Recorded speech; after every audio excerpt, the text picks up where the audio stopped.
We're now going to give the floor to Nation of Hawai'i.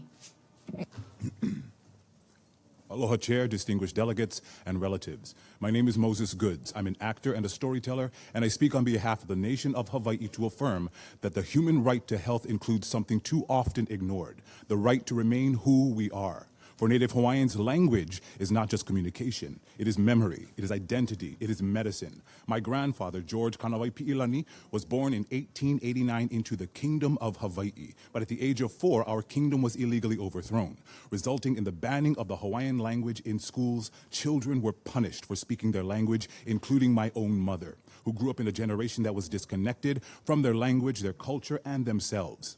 This was not accidental. It was policy.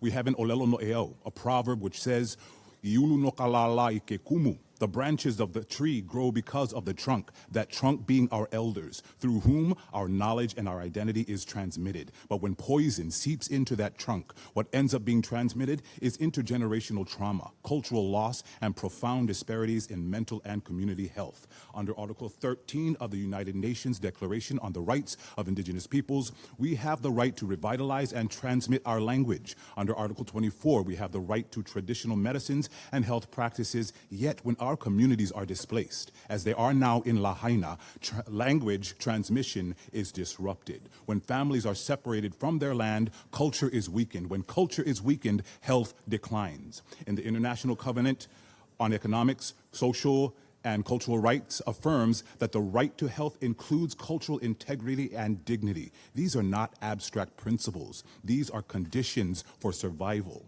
We therefore recommend that the Permanent Forum and the United Nations recognize Indigenous language revitalization as a core component of health and policy, support sustained funding for Native Hawaiian language immersion, cultural education, and land-based healing programs.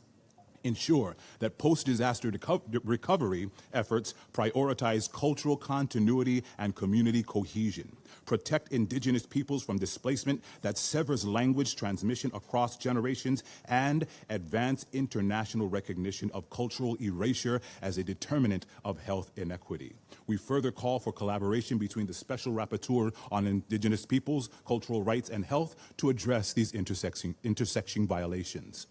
And we invite Dr. Albert K. Barume to Hawaii to witness both the harm and the resilience of our people. Because despite everything, our language lives, our culture lives, and through them we heal. Health is not only the absence of illness, it is the presence of identity.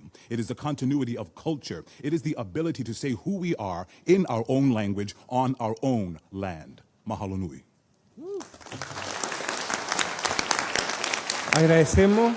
We thank the Nation of Hawaii for that statement, and we now give the floor to cultural survival.